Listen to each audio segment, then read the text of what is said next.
Buenas tardes. Muchas gracias por invitarme a participar en este 25 Congreso Venezolano de Radiología y Diagnóstico por Imágenes. El tema que vamos a tratar es TC coronario, adquisición, procesado e informe.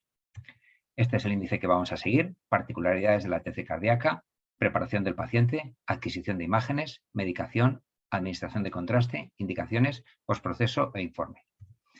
A modo de recordatorio, que todos lo sabemos, existen dos maneras de adquirir la imagen en tomografía computerizada: la forma secuencial y la helicoidal. En la forma secuencial se emite rayos X y, a la vez, el tubo de rayos X y la bandeja de detectores realiza un giro. Esto con la mesa estática, el paciente sin mover. Si lo que obtenemos es una loncha de tejido. A continuación, se deja de emitir rayos X, avanzamos la mesa para recolocar al paciente, volvemos a adquirir otra loncha de tejido, dejamos de emitir, recolocamos al paciente y así de forma sucesiva, de tal manera que vamos adquiriendo loncha a loncha.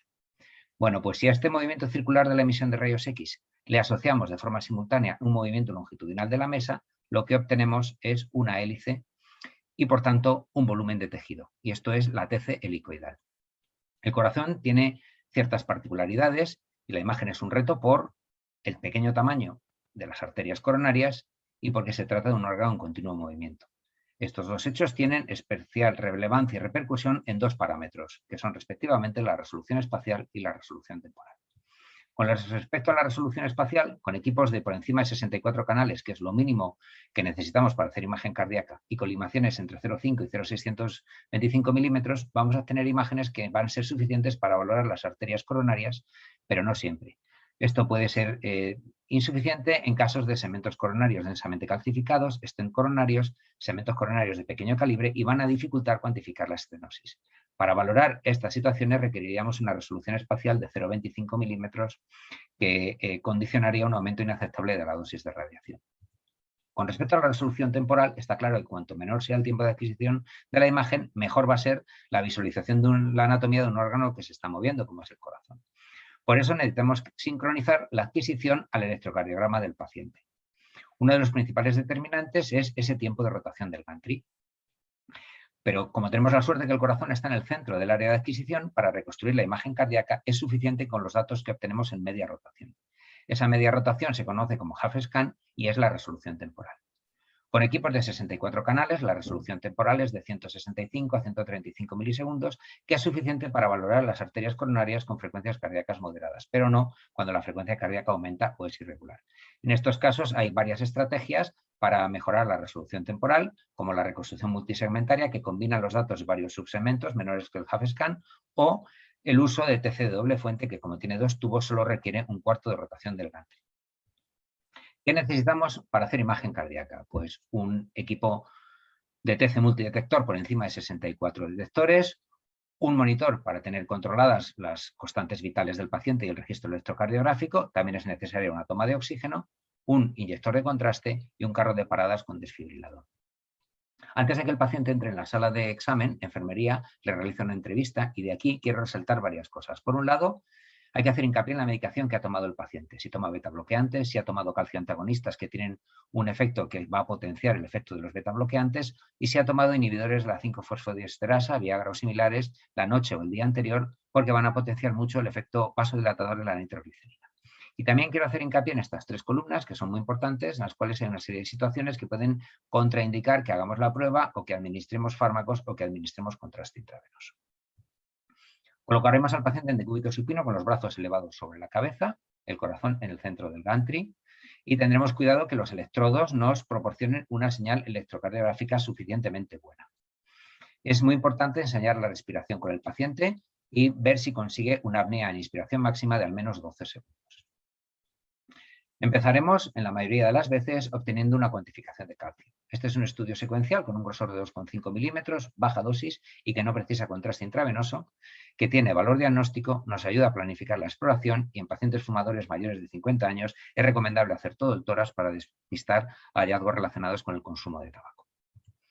Lo que hace tras la adquisición es que el software del equipo reconoce todo lo que mida más de 135 unidades Hounsfield, que son las calcificaciones de las arterias coronarias, y nosotros vamos confirmando cada una de las arterias, vamos diciendo qué arteria es y en función del grado de calcificación y el área de cada una le da un valor que se conoce como valor de Algaston y con esto conseguimos una tabla por arterias coronarias, un valor total de Algaston y el percentil correspondiente al paciente por edad, sexo y raza. Este valor es importante ya que algunas sociedades dicen que con valores por encima de 400 no se debe realizar el estudio con contraste intravenoso porque la densa calcificación va a impedir ver las luces coronarias, pero esto hay que tomarlo muy en consideración en función de la distribución del calcio. Si el calcio son pocas placas pero muy compactas, podemos tener dificultades para valorar la luz en algún segmento incluso con valores por debajo de 400. En cambio, si son múltiples placas muy dispersas por todo el árbol coronario, pues el estudio puede ser valorable incluso con valores por encima de este límite. La planificación de la longitud dependerá de la indicación clínica. Así, por ejemplo, si vamos a valorar una cardiopatía congénita o un triple screening, tendremos que coger todo el tórax, desde los vértices pulmonares hasta las bases, y abriendo la caja para incluir la totalidad de la caja torácica. Si lo que vamos a valorar es un bypass, empezaremos desde las clavículas para no omitir ningún segmento de bypasses de la mamaria interna. Y si lo que vamos a valorar es enfermedad coronaria o anatomía venosa, vale con coger el corazón aproximadamente desde la carina hasta la base cardíaca. Hay dos maneras de adquirir la imagen, retrospectiva y prospectiva. La adquisición retrospectiva es una adquisición helicoidal, es decir, emitimos rayos X a la vez que se mueve la mesa y obtenemos un volumen de datos con información de todo el ciclo cardíaco. Si damos máxima dosis a lo largo de todo el ciclo cardíaco, vamos a dar una dosis de radiación relativamente alta. Entonces podemos hacer modulación de dosis, que consiste en dar máxima dosis en aquel momento del ciclo cardíaco en el que consideremos que las arterias coronarias se van a mover menos, que es la diástole, y en el resto bajar mucho la dosis. Con esto conseguimos una disminución de hasta un 25% en la dosis de radiación. Esta adquisición retrospectiva helicoidal tiene la ventaja que adquiere todas las fases del ciclo cardíaco y, por tanto, tenemos toda la información y podemos hacer análisis funcional o estudio de movimiento valvular. La limitación principal es que la dosis de radiación es muy alta y lo vamos a hacer con frecuencias cardíacas, lo vamos a poder hacer con frecuencias cardíacas de hasta 75 latidos por minuto. Esto es lo que obtenemos con un estudio retrospectivo. Aquí solo he puesto 4 fases, pero tendríamos todas, y si en algunas de ellas las arterias coronarias están movidas, pues siempre tendremos la oportunidad que en otra fase las podamos ver nítidas. Y como tenemos toda la información del ciclo cardíaco, podremos hacer valoración funcional y movimiento valvular. La segunda manera, que es la adquisición prospectiva, es secuencial, es decir, vamos a adquirir loncha a loncha, de tal manera que en un primer latido adquirimos una loncha de tejido, en el siguiente latido recolocamos la mesa, en el siguiente otra loncha de tejido, avanzamos la mesa, otra loncha de tejido y así de forma sucesiva. Con equipos de 64 canales, 64 por 0,625, que es la colimación, da 40. En cada giro vamos a obtener 40 milímetros de grosor de tejido. En condiciones normales, aunque aquí he puesto 3 latidos, vamos a necesitar 4 latidos con los 3 intermedios para cubrir la totalidad del corazón, es decir, un total de 7 latidos. Pero con equipos de generación más avanzada, por ejemplo, en 320 cortes, pues con un solo giro podemos cubrir la totalidad del corazón. Bueno, ¿y qué ventaja tiene la adquisición prospectiva? Pues principalmente que la dosis de radiación se reduce mucho con respecto a la retrospectiva. Las limitaciones son bastantes. En pacientes obesos hay algunas casas comerciales que tienen la adquisición prospectiva limitada a 220 mAh y entonces en pacientes obesos esto es una dosis insuficiente, tendríamos mucho ruido y la exploración no sería diagnóstica. Vamos a necesitar una frecuencia cardíaca por debajo de 63 o 65 latidos por minuto y que sea estable. Solo tenemos una fase del ciclo cardíaco, por lo que no podemos hacer estudio funcional. Es una adquisición más susceptible a artefactos por movimiento y requiere una apnea de al menos 12 o 14 segundos. Algunos equipos incluyen lo que se conoce estudio prospectivo con padding, que lo que hace es que sobre la fase principal, digamos, adquiere en un porcentaje por delante y por detrás de esa fase un porcentaje variable según las casas. Por ejemplo, aquí pues es un 5% por encima y por debajo. De tal manera que si en la fase principal, que es el 75%, la arteria aparece movida, como tenemos una fase por encima de ese 75% y otra por debajo, pues en alguna, como aquí en el 70%, la arteria coronaria puede verse nítida. El precio, obviamente, es un incremento en la dosis de radiación. La adquisición prospectiva, como es en lonchas, tiene de por sí un artefacto inherente a este tipo de adquisición y es que entre loncha y loncha puede haber un artefacto de escalón que puede maximizarse en distintas circunstancias. Pero todos los equipos, todos los software ya disponen de una manera de suavizar esos bordes entre loncha a loncha y minimizar este artefacto. Otros artefactos que pueden ocurrir es el artefacto de molino de viento, windmill, por movimiento de las arterias coronarias, que es más frecuente en la coronaria derecha, o el blooming, que consiste en que los voxeles cercanos a los límites de una placa muy calcificada o de un stent, parece que forman parte de ella y nos van a sobreestimar el tamaño de la misma. Y otros artefactos, pues por ejemplo, artefactos por endurecimiento del haz, por estructuras metálicas como este cable de marcapasos o concentración excesiva de contraste intravenoso. Estos ya son conocidos de otras adquisiciones de tomografía computarizada. Bueno, con respecto a la medicación, hay que recordar al paciente que siempre debe tomar, aunque venga en ayunas, tiene que tomar su medicación cardiológica habitual. La medicación que vamos a utilizar son betabloqueantes cardioselectivos para disminuir el ritmo cardíaco, pero también disminuyen contractilidad y gastrocardíaco, con lo cual pueden disminuir la tensión arterial. Hay varios en el mercado con vida media corta o ultra corta. Nosotros tenemos experiencia en metoprolol.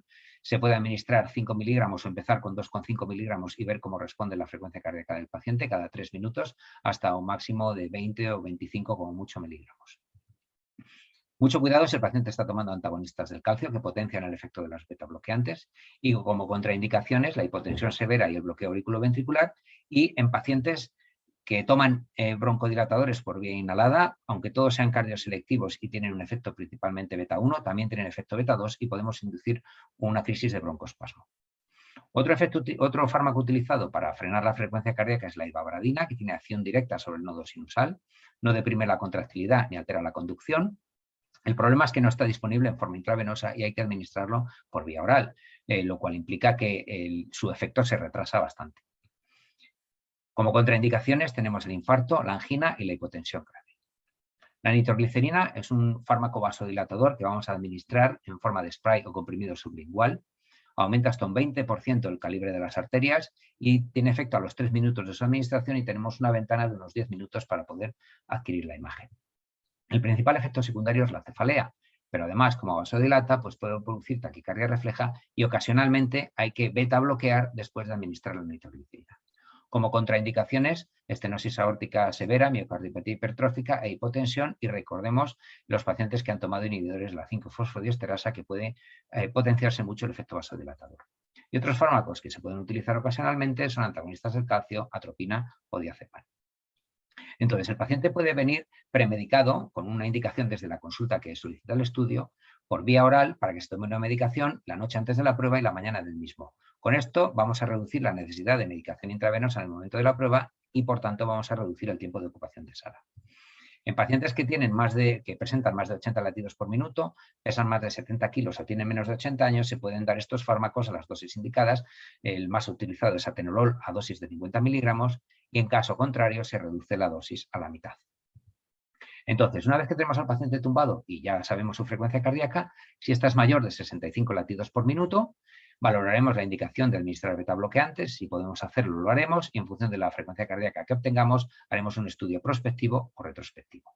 Si no se pueden administrar betabloqueantes, indicaremos ivabradina por vía oral, sabiendo que tardan en hacer efecto y en ocasiones pues será preferible dejarle al paciente por todo ivabradina durante 5 o 7 días y volverlo a citar. Si la frecuencia cardíaca es menor de 65 latidos por minuto, no necesitaremos medicar e iremos directamente a un estudio prospectivo.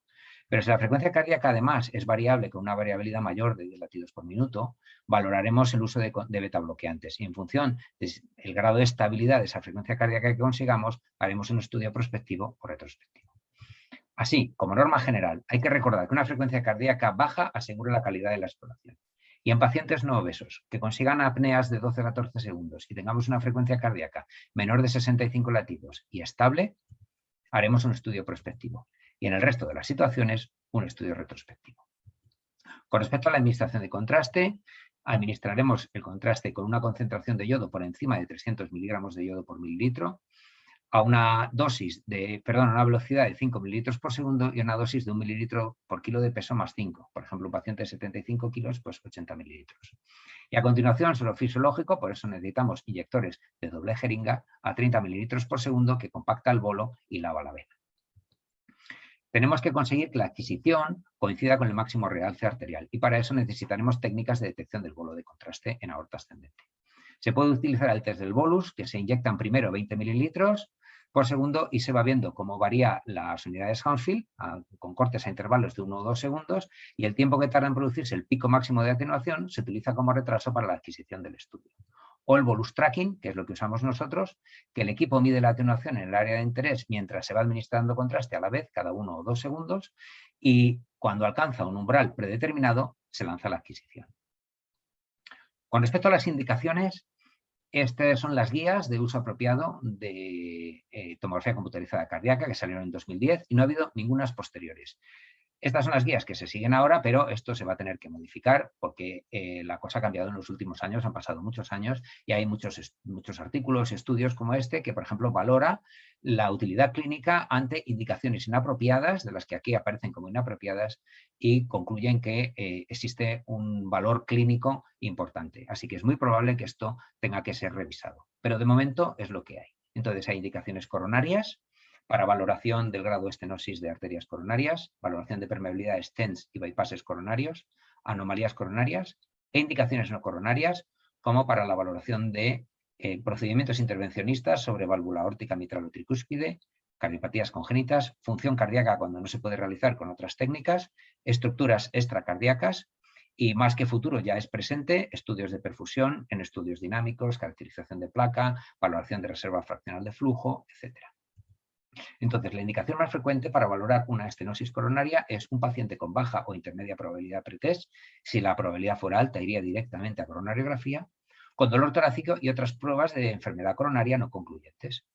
Así, por ejemplo, podemos encontrar placas como la de este paciente, que es una placa blanda en la CD media. Esta es la coronariografía que confirma que se trata de una placa significativa y así es como queda tras el tratamiento con angioplastia. Valorar permeabilidad de stents, valorar permeabilidad de bypasses o anomalías coronarias, como este paciente con un origen anómalo del tronco coronario izquierdo desde el seno coronariano derecho, con un trayecto interarterial que produce una estenosis significativa. Esta es la reconstrucción 3D. Y así es como queda tras el tratamiento generando un neostium. ¿Cómo procesamos nuestro estudio que ya hemos adquirido? Pues lo primero que hacemos es una revisión axial completa en modo cine. Luego se pueden hacer reconstrucciones en proyecciones de máxima intensidad con loncha fina, siguiendo el curso de cada vaso. Segmentación para separar cada una de las arterias y poder hacer reconstrucciones multiplanares, curvas o rectas y así valorar el grado de estenosis. Reconstrucciones volumétricas para relaciones anatómicas complejas. Existen software que nos van a calcular el grado de estenosis de las arterias y si hemos hecho un estudio retrospectivo podremos hacer cálculos funcionales.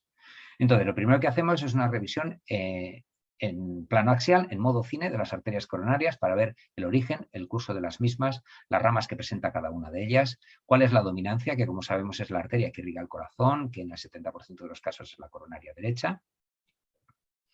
A continuación podemos hacer unas reconstrucciones con MIP, con loncha fina, siguiendo el curso de cada uno de los vasos, una segmentación para reconstruir cada una de las arterias. Valoraremos si en esta segmentación se han incluido todas las arterias o hay alguna zona que ha incluido el software que no sea una arteria y en función de eso, pues con las herramientas de segmentación incluiremos o excluiremos lo que sea necesario.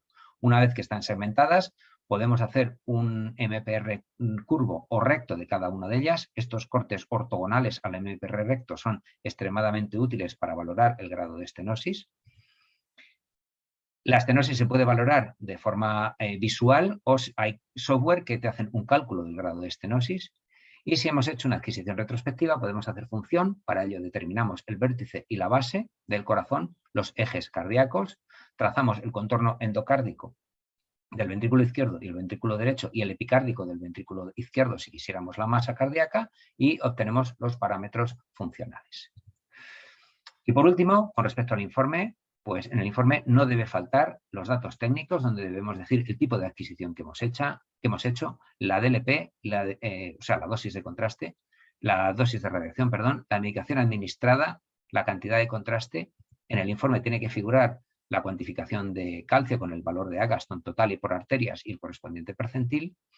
Y en la descripción de la angiografía coronaria, la dominancia y la descripción de cada una de las arterias con los hallazgos principales, sus ramas y los hallazgos principales, el grado de estenosis que presentan, si es que existen, u otros hallazgos. Debemos incluir otro apartado sobre hallazgos cardiovasculares adicionales, pericardio, aorta, con medidas en varios segmentos de la aorta. Hallazgos existen en válvulas aórticas o en cavidades cardíacas.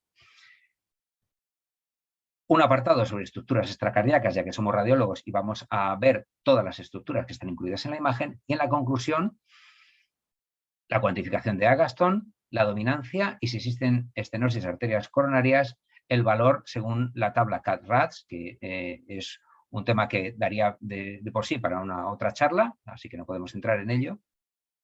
Esto es todo lo que debemos incluir en el informe. Bueno, pues para finalizar y como conclusiones, tenemos que optimizar los parámetros de adquisición para reducir en lo posible la dosis de radiación. Tras realizar la cuantificación de calcio, individualizaremos la decisión sobre el tipo de adquisición para cada paciente. Recordemos que una frecuencia baja y estable asegura un estudio de calidad. Si hacemos una adquisición prospectiva, daremos menos dosis de radiación, pero solo tenemos una fase del ciclo cardíaco. Con la adquisición retrospectiva, la dosis de radiación aumenta, pero tenemos todas las fases del ciclo, con lo cual podemos hacer función ventricular y tenemos más probabilidad de que las arterias coronarias no estén movidas. Y en cuanto al postproceso, haremos inicialmente una revisión axial en modo cine, después una reconstrucción MIP de loncha fina de cada arteria, segmentaremos las arterias para obtener MPRs curvos y rectos para valorar la estenosis y si hemos hecho una adquisición retrospectiva podremos hacer función ventricular. Eso es todo y muchas gracias por su atención.